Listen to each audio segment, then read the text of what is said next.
Les 26 premières tombes de Virginia City furent occupées par des hommes assassinés. Samuel Clemens, Mark Twain.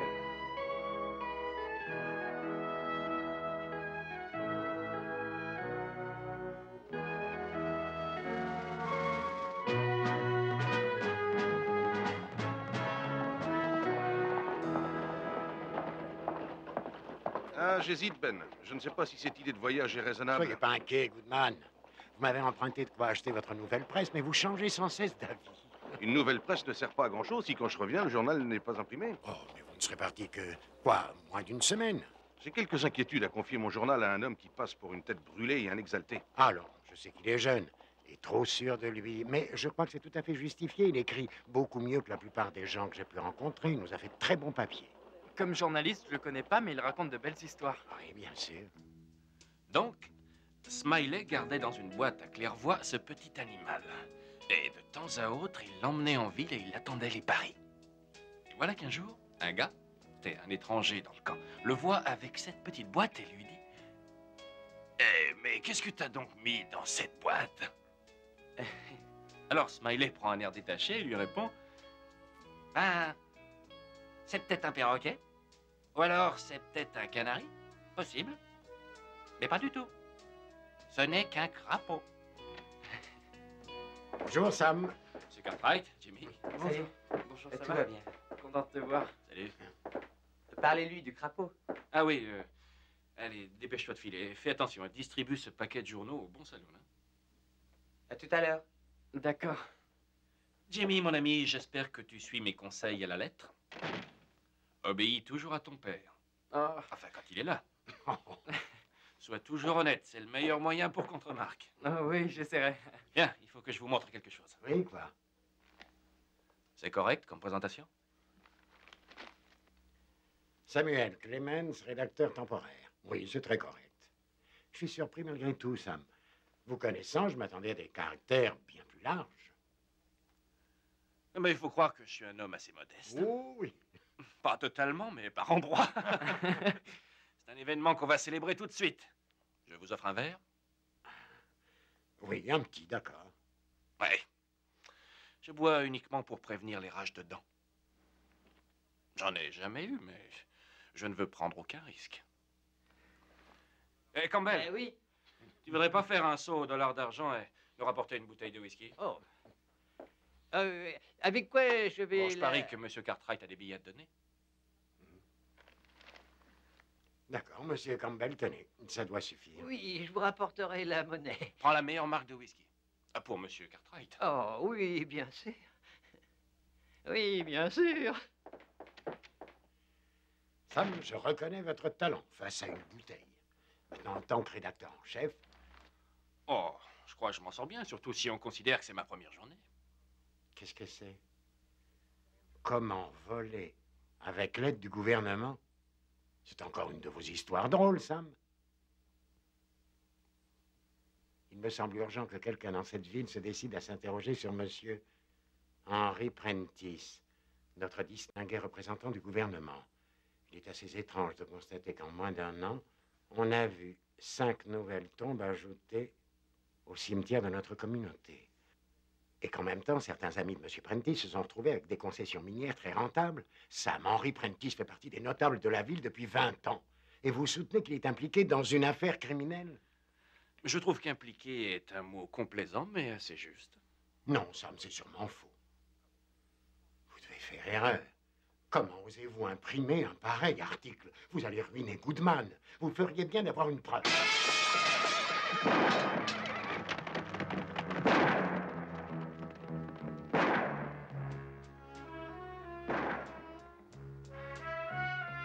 Il y a des gens un peu chatouilleux dans le coin. Mais au moins, ça prouve qu'on lit mes articles.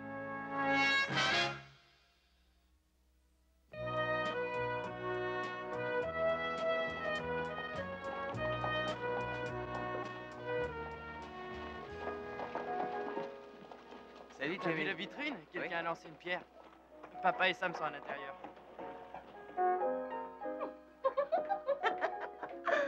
Bart, une autre tournée. Ah non, pas pour moi, merci, Sam. Je n'ai rien contre la sobriété. Enfin, sauf pour moi. Bert, Rien pour Monsieur Cartwright. Vous savez, Sam, votre article dans le dernier numéro a mis sans dessus-dessous notre petite ville. Herbert, il faut peut-être en parler à Monsieur Cartwright. Il y a tant d'imbéciles sur Terre. Il croit que j'ai été contaminé aussi. D'où sortent vos informations pour l'article? De là-bas.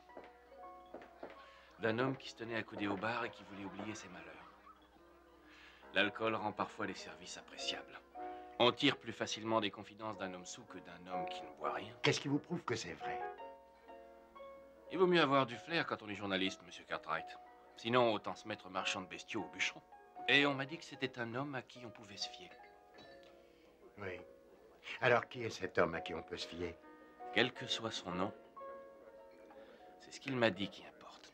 Un mineur a fait enregistrer la concession de sa mine juste après lui. Apparemment, le pauvre bougre avait cherché de l'or dans tous les coins de l'Ouest avant d'avoir ce coup de veine.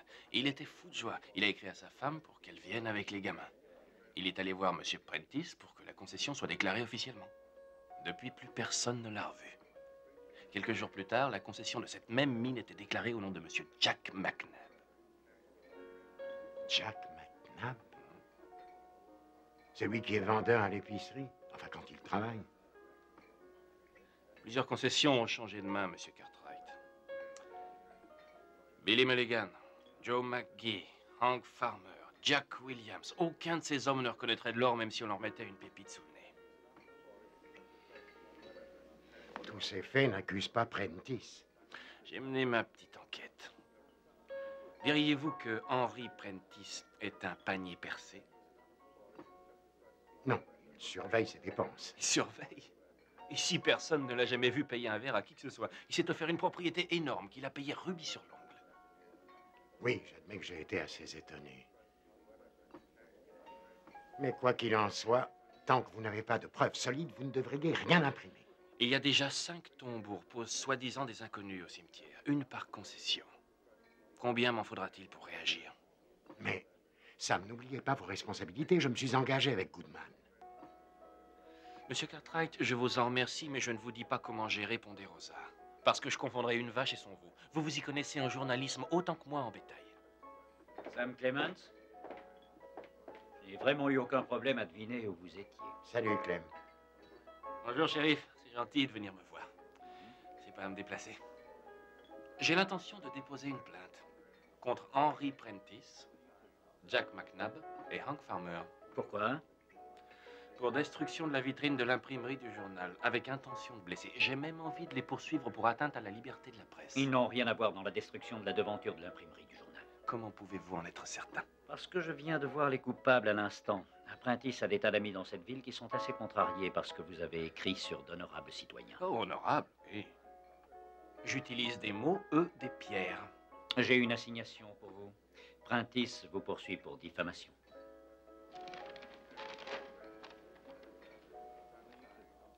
$10 000? Ah bon, c'est tout? Bon, je vais aller voir Prentice et tâcher d'arranger cette histoire. Le seul moyen de tout arranger, c'est qu'il accepte de nous signer des aveux complets. Bon, alors prenez pas cet air inquiet. Comment est-ce que je pourrais perdre contre un idiot qui croit que j'ai $10 000? Nous sommes réunis pour juger de la plainte en diffamation déposée par Henry Prentice contre Samuel Clements, rédacteur en chef, et son journal. $10 000 sont demandés en dommages et intérêts. L'audience est ouverte. Avec mes $5 par semaine, il me faudra du temps pour payer. Monsieur Clements, le journal est responsable et doit aussi participer. Nous avons des visiteurs. Des chercheurs d'or frais et moulus. McNabb, Mulligan, Farmer, McGee et Williams. Ils appartiennent à la légende de ce pays. Est-ce que les avocats sont prêts à procéder au choix des jurés? Oui, votre honneur. Oui, votre honneur. Monsieur Caldwell, est-ce que vous connaissez l'accusé, monsieur Samuel Clements? Je le connais. Je l'ai rencontré quand il est arrivé à Virginia City. Vous le connaissez bien? Non, non pas très bien. Avez-vous lu l'article malveillant et diffamatoire? Objection. La diffamation n'est pas prouvée. Objection accordée. Je reformule ma phrase. Avez-vous lu l'une ou l'autre de ces allégations contre monsieur Prentice, parues sous la signature de l'accusé? Difficile de faire autrement, à supposer qu'on ne les ait pas lus. Tout le monde en parlait en ville. Sam Clements a traité Prentice de voleur et même pire. Récusé, vous pouvez partir. C'est très bien. De toute façon, je voulais pas de lui comme juré. Ah oui, j'ai lu l'article, bien sûr. Et comment je saurais tout ce qui se passe en ville, hein, sinon? Votre honneur, où dénicherez-vous un homme à Virginia City qui ne connaît pas cet article? À moins d'être sourd, aveugle ou simplet. Monsieur Clemens, ça n'est pas à vous de parler. Sam, Osgood est le meilleur avocat de la ville. Vous devriez vous en remettre à lui.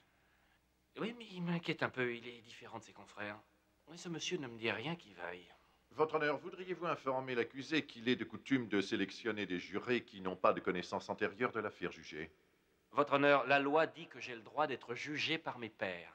Donc tous les hommes capables de lire. Monsieur Clemens, je vous préviens. Ou bien vous réservez vos figures de style aux articles que vous publiez, ou bien je vous condamne pour outrage à la cour. J'ai autre chose à vous dire. Monsieur Clemens, ça suffit. Monsieur Merrick, êtes-vous prêt maintenant à entamer le procès? Oui, votre honneur. Je voudrais demander à monsieur Samuel Clemens de venir répondre.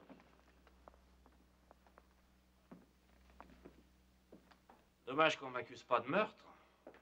Vu la façon dont on est jugé, je serais beaucoup plus sûr d'être acquitté. Monsieur Clemens, voudriez-vous vous contenter de répondre aux questions? Je vais essayer, votre honneur, mais parfois certaines choses m'échappent. La vérité, par exemple.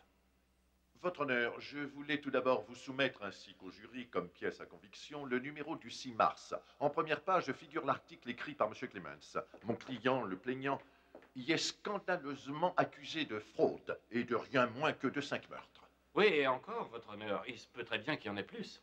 Ce sont les 5 que j'ai pu mettre en évidence. Monsieur Clemens, la Cour ne tolérera plus aucune autre accusation contre monsieur Prentice. Donc, monsieur Clemens, dans votre première déposition ici, vous déclarez que vous vous êtes appuyé pour rédiger ce tissu de mensonge sur le bafouillage d'un homme que vous avez vu au saloon du $. d'argent. Il ne bafouillait pas, si vous permettez. Il s'agissait d'un citoyen avisé qui s'inquiète de ce qui se passe dans cette ville ces derniers temps. On peut avoir le nom de cet homme d'un civisme tellement rare de nos jours? Je ne vous dirai pas son nom. Monsieur Clemens, vous craignez qu'en nous révélant l'identité de votre informateur, toute votre histoire risque fort d'apparaître comme un tissu de mensonges? Non, c'est beaucoup plus grave que ça. Depuis les temps lointains où les Égyptiens écrivaient sur des papyrus, une loi non écrite dit qu'on ne doit pas obliger un journaliste à révéler d'où il tient ses renseignements. Oui, à propos des lois qui ne sont pas écrites, vous avez l'air très fort, mais vous ne connaissez rien aux autres. Tous les gens sensés comprendront que personne n'ira confier une quelconque information à un journaliste si on risque aussitôt d'être arrêté. Monsieur Clemens, admettons que vous refusiez de nous donner le nom de cet homme. Vous ne croyez pas que ce citoyen, particulièrement intègre, aurait dû se présenter de son plein gré ici? Pas s'il attache de la valeur à sa vie. À partir du moment où il entrerait ici, cet homme ne serait plus qu'en sursis.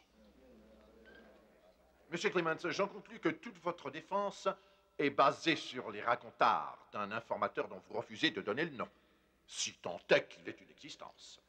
J'ai besoin de m'appuyer sur personne. Mais quand mon avocat dira à M. Prentice et sa clique de venir répondre à ces questions, je crois bien que vous serez embarrassé. Votre honneur, voudriez-vous rappeler à l'accusé et à mon éminent confrère que ce n'est pas M. Prentice ni les autres hommes cités qu'on juge aujourd'hui pour diffamation? En conséquence, leur présence à la barre n'est pas requise. Objection, votre honneur. Il faut que je leur parle. Monsieur Clemens a écrit son article absolument seul. Je n'ai aucune raison de lui autoriser l'aide qu'il réclame. Objection rejetée. Je n'ai plus de questions, monsieur Clemens. Messieurs les jurés, avez-vous fini de délibérer? Oui, votre honneur. Quel est votre verdict? Nous pensons que M. Prentice est en droit de toucher les $10 000. Certains d'entre nous trouvaient que c'était peu. J'ai quelque chose à ajouter au verdict du jury. Monsieur Clemens, durant ce procès, a parlé abondamment des droits de la presse. Mais les citoyens aussi ont des droits. Et donc, je lui ordonne de publier dans son prochain numéro une rétractation solennelle et complète. L'audience est levée. C'est logique, Sam n'avait aucune chance sans le témoignage de cet homme-là. Osgood et moi lui avons expliqué, il ne voulait écouter personne. Cet homme recherche les ennuis, il aime ça. Oui. J'espère que vous êtes fier de votre brillant rédacteur en chef. Dites-lui de ma part de faire attention à ce qui paraîtra, parce que la prochaine fois, je serai moins conciliant. Monsieur Cartwright, vous savez, la représentation de la justice qui tient une balance et qui a les yeux bandés. J'ai enfin trouvé l'origine de cette image. Virginia City.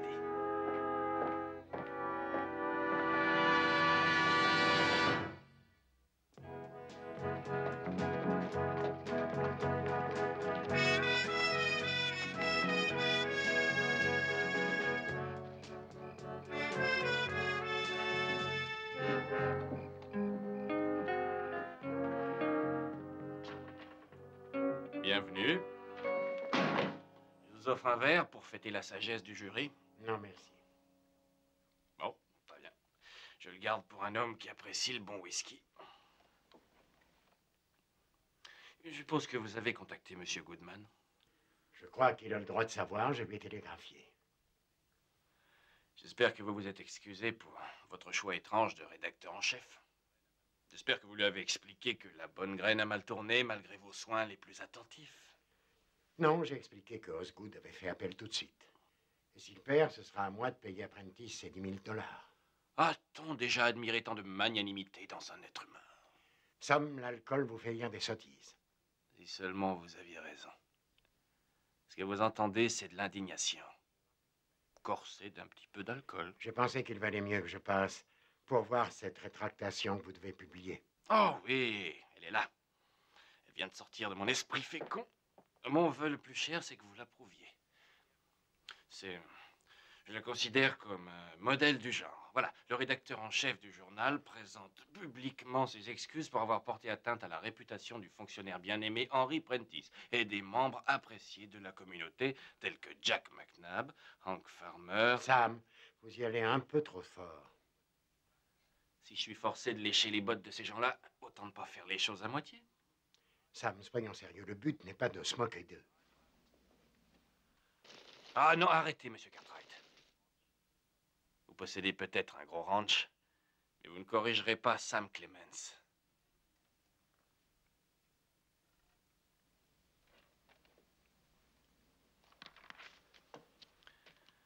Le rédacteur en chef de ce numéro présente ses excuses pour avoir publié des allégations fallacieuses contre Henry Prentice, délégué du gouvernement, et les 5 citoyens suivants, Jack McNabb, Hank Farmer, Joe McGee, Billy Mulligan, Jack Williams. Nous espérons qu'ils accepteront nos excuses sans rancune. C'est mieux. C'est plus proche de ce que le juge avait à l'esprit, c'est certain. Merci infiniment d'avoir fait tout ce chemin pour veiller à ce que je me tienne bien. Je ne suis pas votre ennemi. Si Prentice est en faute, nous ferons tout pour que vous arriviez à le prouver. Et pendant ce temps-là, tant pis pour les hommes qui disparaîtront. Merci d'être venu me voir.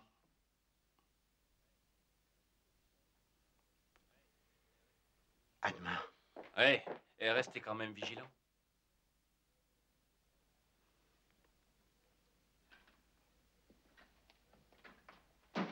Sam, il faudrait me donner cette rétractation pour que je recompose la une. Campbell, tu sais où se situe la conscience d'un homme? Dans son estomac. Quand il sent qu'il a fait quelque chose de mal, il se rend malade. Sam, mais on va se mettre en retard. Laisse tomber la rétractation et imprime ça. Oh, Sam, non, bon, on peut pas faire paraître ça.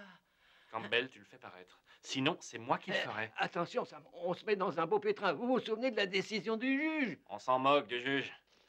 On s'en occupera demain matin. Ce soir, on a un journal à publier. Sam, dites, vous y allez pas de main morte, hein? Le tribunal légalise le détournement des concessions minières. Une bonne dose de vérité, ça vous remet un estomac en place.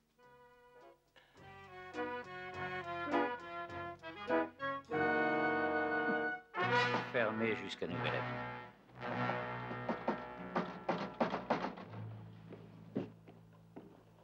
Sam, à mon avis, vous avez eu tort de provoquer le juge. J'y suis pour rien, moi. C'est lui qui a commencé. Le journal demeurera fermé jusqu'à ce que M. Goodman revienne et règle cette affaire. Bien, en principe, vous devriez tous reprendre le boulot la semaine prochaine. Au revoir, à plus tard. Bon alors, c'est pas la peine de faire des têtes pareilles. Rappelez-vous que les gens attaquent toujours la presse. Leur victoire n'est que provisoire. Monsieur Clemens, qu'est-ce que je vais dire à ma mère? Eh ben, t'as qu'à lui dire que t'as imprimé le plus important des articles de l'année et que t'as gagné quelques jours de vacances imprévus. Je vous remercie, monsieur Clemens. Alors, mes amis, que diriez-vous d'aller célébrer ma remarquable ascension de la fortune à la pauvreté?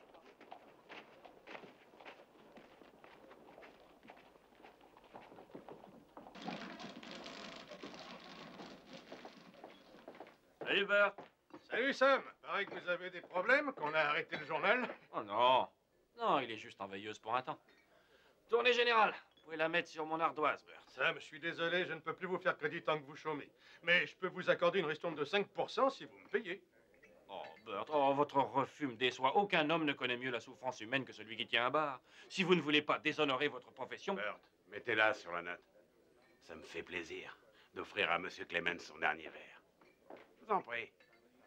Ne vous donnez pas cette peine, McNabb.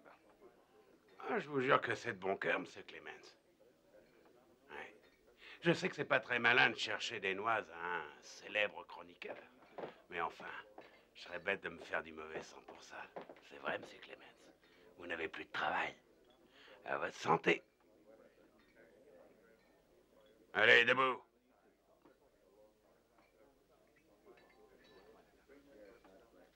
Levez-vous si vous êtes un homme.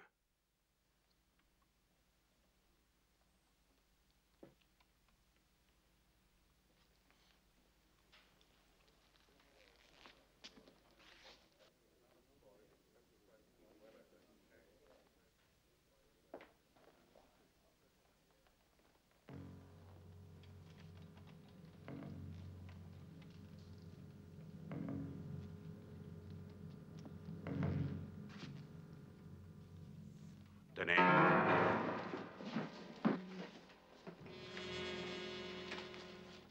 Voyons, c'est avec ça. Vous savez aussi bien viser qu'avec des paroles. Vous avez environ 3 secondes. Il a plus que ça. McNabb, si vous n'êtes pas content, allez vous plaindre au shérif. Vous protégez toujours votre brillant poulain, hein?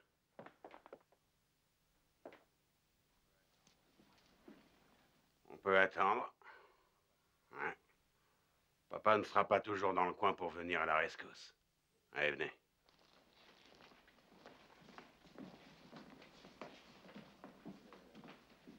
Je ne suis pas très sûr de me féliciter de vous voir, monsieur Cartwright. Mais c'est vrai que vous tombez à point nommé. Bert, une tournée sur la note de monsieur Cartwright. Non, merci. Ne vous tourmentez pas. Je lui aurais rabattu le caquet en vitesse. Où est passée la rétractation que vous m'avez montrée hier? J'ai réfléchi et j'ai préféré rester cohérent, sinon les lecteurs ne comprennent plus. Alors vous arrêtez tout simplement? Oui, temporairement. On ne doit pas publier un journal si on ne peut pas y dire la vérité. Dans ce cas, mieux vaut ouvrir une épicerie. Comment dois-je prévenir M. Goodman? Dites-lui que vous avez commis une erreur. Vous vous imaginiez que publier un journal, c'était facile et amusant. Vous pensiez que quand on marche sur les pieds de quelqu'un dans un article, il suffisait ensuite de faire la révérence et de dire pardon. Je n'ai pas dit que vous faisiez fausse route, je vous ai dit d'attendre. Et en attendant, on me demande de couvrir de fleurs Prentice et sa bande d'assassins, mais je refuserais, même si je n'avais aucune conscience. Vous me voyez navré d'avoir compromis la position de la famille Cartwright comme référence de cette communauté, mais si vous êtes contre, il fallait vous trouver un autre rédacteur. Un qui pourrait pondre 3 pages sur la naissance d'un veau à Ponderosa. Là, vous seriez à l'abri des ennuis. Très drôle. Tous ces messieurs ne comprennent rien au journalisme, apparemment. Je vais boire avec des gens plus avisés.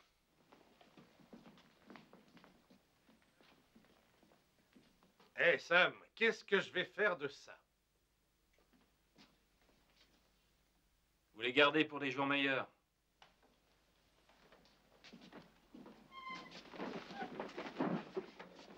J'étais sûr que tu n'arriverais pas à le raisonner.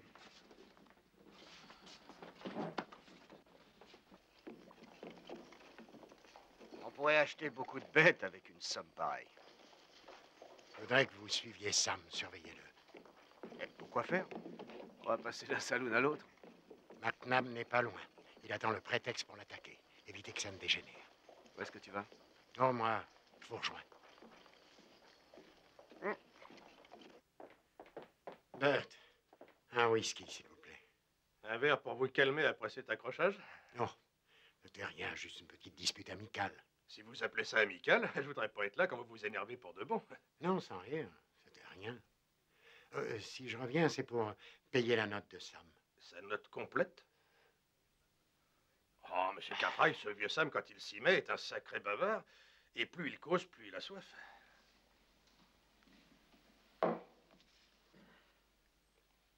$15, $17. Ils étaient nombreux à boire? Oh, pas pour toutes, en tout cas. Parfois, ils étaient deux, simplement. Tenez, cette note de 17 $. Elle remonte à jeudi ou vendredi, je crois. Ce sacré Sam a discuté pendant des heures avec un mineur. D'ailleurs, ce type me semblait drôlement embêté. Vous vous souvenez de son nom? Non, non, je ne retrouverai pas. C'était un nom comme Hodges. Ah, ça y est, je me rappelle. C'était Hutchins, Dan Hutchins, voilà. Dan Hutchins. Faites le total, Bert. Ah, je l'ai déjà calculé. Ça nous fait 78,25 $. Et Sam ajoute toujours 10% de pourboire. D'accord. Tenez, je crois que ça devrait suffire. Merci, monsieur Cartwright. J'espère pour vous que ça vaut le coup. Oh oui, je le sens.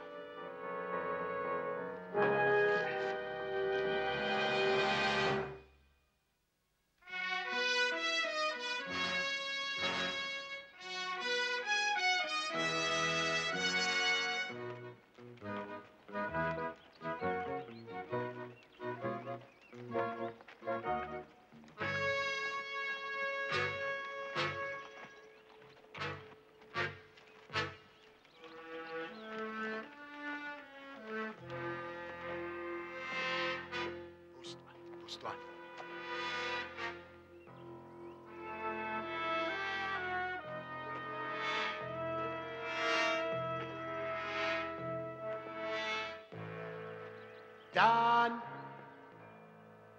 Dan Hutchins.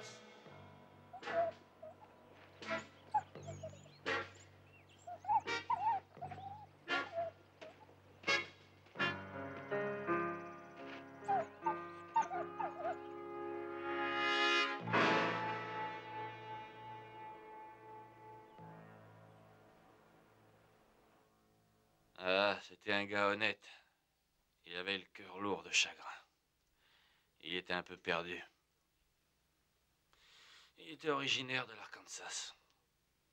Et comme tout le monde le sait, l'Arkansas tout entier a été détruit par les moustiques. Il s'était mis dans la tête que le moustique d'Arkansas est le plus terrible de tous les moustiques. Il est terrible. Mais il est loin d'être aussi terrible que celui qu'on peut trouver près des Grands Lacs. C'est l'un de mes meilleurs amis qui me l'a dit, et il ment jamais. C'est lui qui m'a dit que 2 moustiques viennent à bout d'un chien. À 4, ils arrivent à maintenir un homme à terre. Et s'il n'a pas le temps d'appeler au secours, ils le tuent. Il le massacre. C'est le terme que mon ami a employé. Et je l'ai même entendu prononcer le mot de boucherie. Oui. J'admets que ces mots ont chatouillé mon imagination. Il s'est repris un peu après. Il a dit qu'il était peut-être pas tout à fait sûr des petits détails, mais il était sûr, absolument sûr, de les avoir vus rassemblés sur des poteaux plusieurs fois. C'est impressionnant. Ah! Un capitaine. Le capitaine d'un bateau m'a raconté une fois une histoire. Je sais que c'est vrai. Parce que lui, il mange jamais. Oh, je parie qu'on est reparti pour l'alligator. Il n'arrivait jamais à descendre la rivière sans tomber sur un alligator. Il était capable de se faufiler dans des eaux infestées d'alligators. Il se glissait entre eux, sans jamais en toucher un seul. Il en réveillait même pas un. 1 000 $ par mois. On payait cet homme-là 1500 $ par mois. Ils l'ont augmenté. Il les méritait bien. Un bon lit tout neuf, 7,50 $ par mois ou 50 cents la nuit.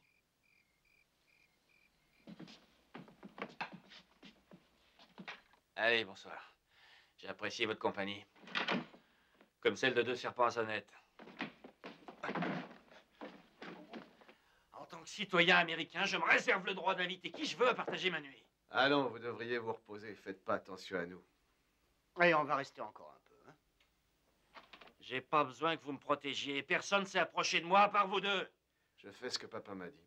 Mais enfin, je me tue à expliquer à papa que c'est pas des histoires, ce que je racontais. Et voilà que tout à coup, papa décide de se faire du souci pour moi. Mais tout ce que je veux, c'est la paix. Passez une bonne nuit, vous vous sentirez beaucoup mieux demain. Et il y a peu de choses plus difficiles à supporter que de voir quelqu'un donner le bon exemple. Tiens, voilà, les gens se plaignent. Voilà, vous les empêchez de dormir. Asseyez-vous, vous pourriez pas me débarrasser d'eux, ils ont tendance à s'incruster. Sam, le mineur qui vous a parlé de Prentice, c'était Dan Hutchins? Pourquoi? Répondez-moi, Sam, c'était lui ou pas? Qu'est-ce que ça peut faire? Pourquoi est-ce que je devrais vous dire à vous ce que j'ai refusé de dire au juge? Parce que si c'était bien Dan Hutchins, alors vous aviez vu juste. Le malheureux s'est fait tuer avant que j'arrive. Dites, on pourrait pas aller boire un verre pour que je me remette? Sam, dès que nous aurons l'autorisation du juge, vous pourrez boire autant que vous voudrez. Monsieur Cartwright, ce juge ne nous aidera pas. Je vous rappelle qu'il m'a condamné. Il prend le risque d'être destitué s'il se conduit en être humain. Papa saura le convaincre. Il faut que vous retrouviez comment s'appelle le mineur qui a disparu. Hutchins vous l'a sûrement dit. Et il l'a mentionné à plusieurs reprises. Il y a un nom étranger. Quoi, qu'y a-t-il? Un verre me rafraîchirait la mémoire. Oh, soyons un peu sérieux. Par ici, venez. C'est un nom français? Non. Italien? Non, c'est pas ça. Ça commence par un B. Attendez. Oui. Jan Boros. Vous êtes sûr? Je parierais une bouteille de whisky. Boros. Ben, ce que vous sollicitez est tout à fait inhabituel. Eh oui, malheureusement, rien n'effraie plus un juge que ce qui est inhabituel. Il n'y a aucune jurisprudence. Il se drape dans sa robe et il disparaît. C'est que je ne me sens aucun droit de fouiller la correspondance de la population. Qu'est-ce que je vous disais? Écoute, Dan Hutchins était le seul témoin qui aurait pu confirmer ce que Sam avance. Il est mort, assassiné, parce que quelqu'un a eu peur de ce qu'il aurait pu raconter. Mais sa mort n'a peut-être rien à voir avec cette histoire. C'est peut-être sa mule qui lui a envoyé un coup de sabot. Et si vous aviez accepté de nous donner le nom de Hutchins au procès, on aurait sûrement pu éviter ce meurtre. Il serait mort bien avant, ça change rien. Oh, il n'est pas utile de revenir sur le passé. Tout ce que nous vous demandons, c'est l'autorisation de voir toutes les lettres qui n'ont pas été réclamées à la poste. C'est notre seul moyen de prouver qu'un mineur s'appelant Jan Boros a disparu. Comment pouvez-vous être sûr que cette lettre existe? Mais Dan Hutchins a dit à Sam que Boros, quand il a découvert son filon, a envoyé une lettre à sa femme, lui disant qu'il lui expédierait de quoi payer son voyage. Il était logique que sa femme lui réponde. Il est probable que la lettre l'attend encore. Vous êtes vraiment prêt à tout pour défendre Sam? C'est d'un meurtre et d'un vol de concession qu'il s'agit. Très bien, Ben. On passe un marché. Votre avocat a fait appel après le procès. Ce ne sera pas du meilleur effet pour ma réputation à Carson City. Je vous donne l'autorisation. Mais si vous ne trouvez pas cette lettre, vous laissez tomber l'appel. Bien. Si nous ne découvrons pas de vraies preuves, nous en resterons là. Heureusement que vous venez aujourd'hui, M. Cartwright. On allait en renvoyer beaucoup à l'expéditeur. On ne garde pas de lettres plus de 6 mois ici. Tenez, voilà ce qui me reste. Ah, très bien. Toujours rien? Non, non, rien qui ressemble de près ou de loin à Boros. Vous êtes sûr que c'est le nom exact? Ah oui, c'est ce nom-là. Si seulement c'était Jonas ou Tompkins. On a une poignée pour cela. Rien là-dedans. Excusez-nous encore de vous avoir dérangé. Merci. Service.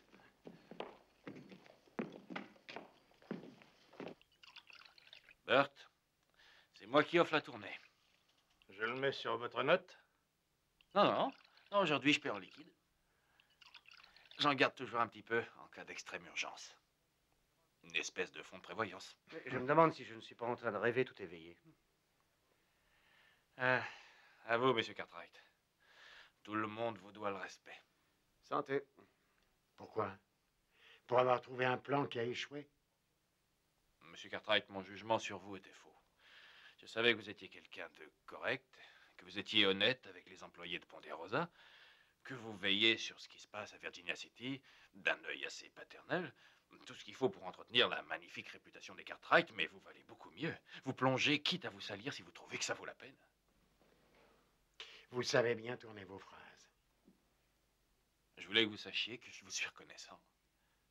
Vous êtes fait beaucoup d'ennemis à Virginia City, et tout ça à cause de moi. Eh oui. Henry Prentice n'est pas prêt de vous inviter à souper. Non. Et le juge, il ne vous porte pas dans son cœur non plus. Mais il m'appréciera beaucoup plus quand je lui dirai qu'on ne fait plus appel.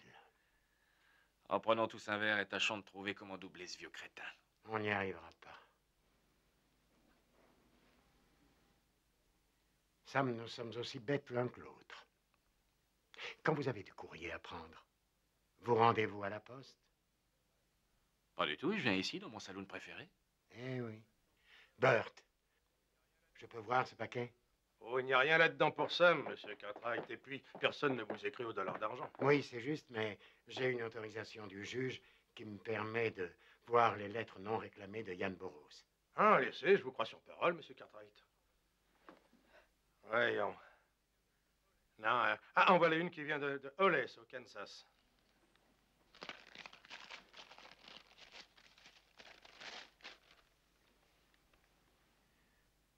Yann, mon chéri, quelle joie ce fut pour nous de lire ces bonnes nouvelles. Les enfants ne tiennent plus en place.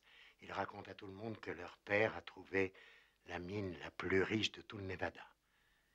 Jimmy a un rhume. On l'a attendu longtemps, cette mine, mais je n'ai jamais désespéré. Je t'ai prêté mon alliance avant que tu partes, et elle t'a porté bonheur. Allons agiter notre preuve sous le nez du juge tout de suite. Il faut vous montrer gentil avec le juge, Sam. Vous devriez vous tenir à carreau si vous voulez vraiment qu'il vous écoute. Pourquoi on doit lui faire des ronds de jambes puisqu'on a trouvé cette lettre? Cette lettre ne prouve aucun meurtre. Nous devons obtenir la permission du juge d'exhumer le corps de Burroughs. Et comment on va le retrouver? Il y a 5 tombes sans nom. Un seulement doit porter une alliance de femme. Venez, en route.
On a intérêt à en finir vite avant que toute la ville ne vienne fouiner par ici.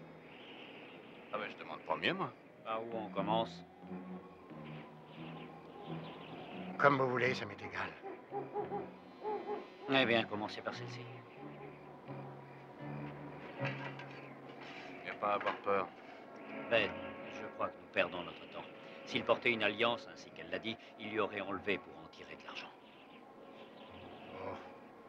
Je doute que cette alliance vaille bien cher.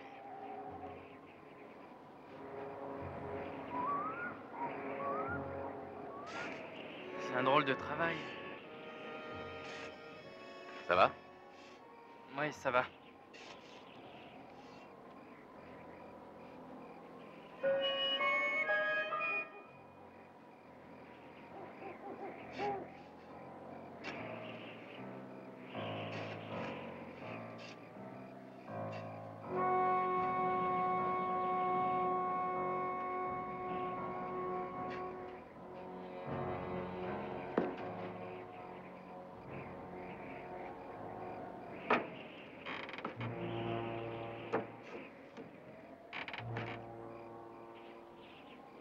Pas d'alliance. Referme-la.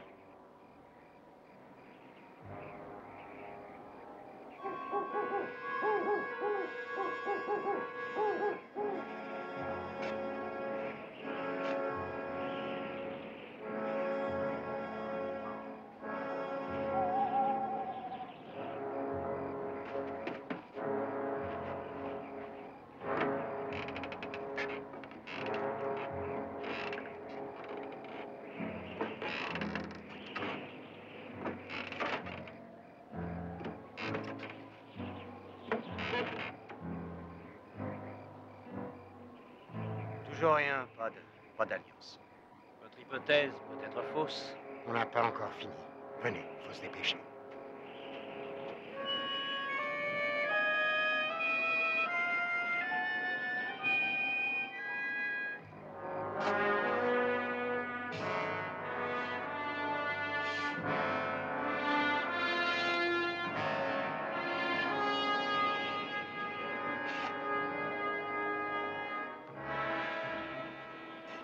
ne sera plus très long, c'est la dernière. T'inquiète pas pour moi, ça va aller. Ou il est très courageux, ou c'est un sacré menteur.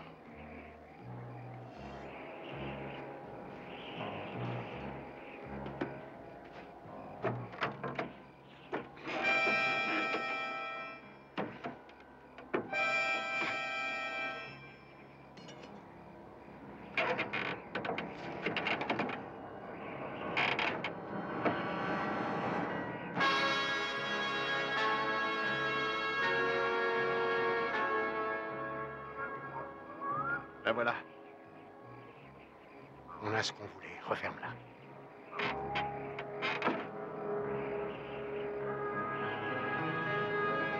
Pas!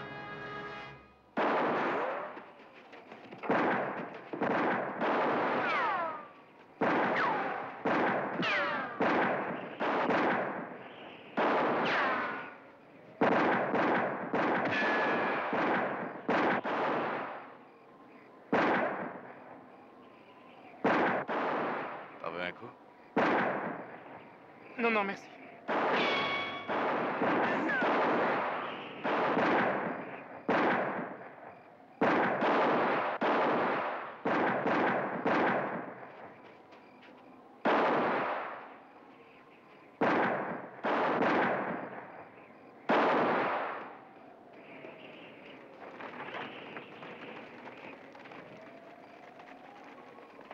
J'en ai touché un, McNabb, je crois. S'il est gravement blessé, on le trouvera facilement. Refermez ces tombes, les gars!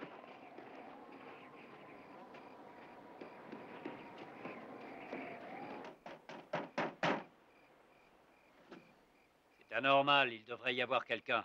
Le docteur Webb est trop vieux pour sortir en visite à cette heure. C'était peut-être une urgence. Le docteur Webb ne quitterait pas la ville, même pour une urgence. Il ne peut plus maintenant. Allons voir.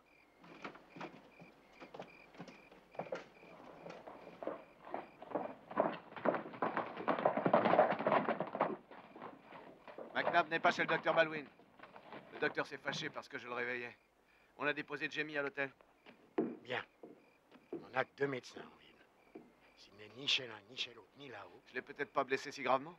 Je n'arriverai à rien sans lumière. Débrouille-toi pour le soigner. Oh, qu'il enlève cette balle pour l'amour de Dieu. Tiens bon, Jack, ça ne durera pas longtemps. Qu'est-ce qu'on vous a dit au saloon? Personne ne sait rien sur McNabb ni sur ses amis. Vous êtes passé dans les arrière-salles? Je suis passé dans les lieux dont on vous a jamais parlé. Est-ce que je peux m'asseoir? Oh, ça ne sert à rien. Vous devriez aller dormir, je vais faire barrer les routes. Ah, donnez-moi à boire. Plus tard. Non! Je sens que je tiendrai pas le coup. Accroche-toi, Jack.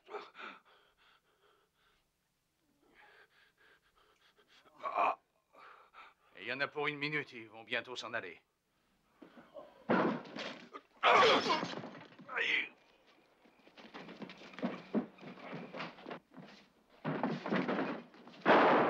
Restez où vous êtes! Ça va, docteur? Ça va. Debout! Allez, allez! McNabb, vous voulez nous parler de Prentice et de ses complices, ou vous voulez être le seul à payer? Non, je vous dirai tout. Je vous dirai tout. Laissez-le d'abord me soigner. Bon, il ne nous reste plus qu'à cueillir M. Prentice. Je vous laisse vous en charger. J'ai quelque chose à faire.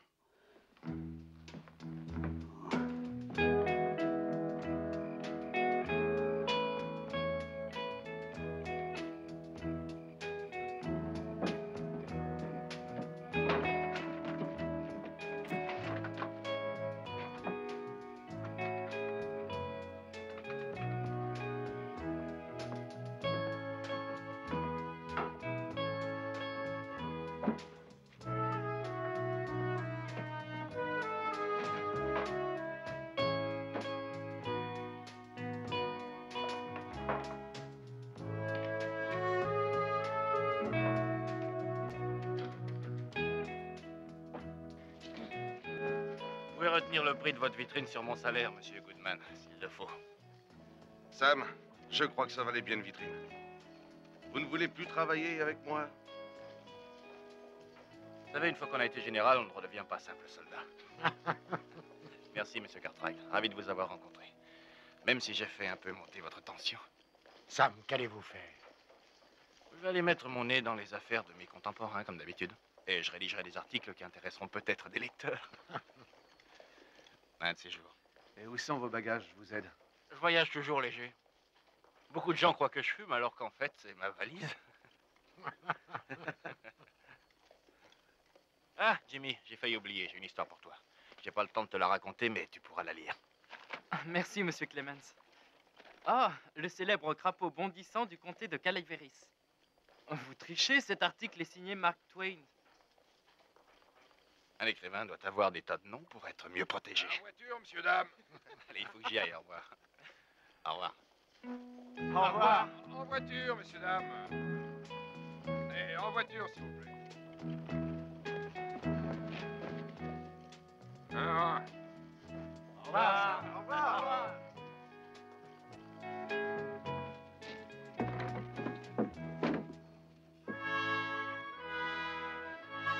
Vous vous y ferez.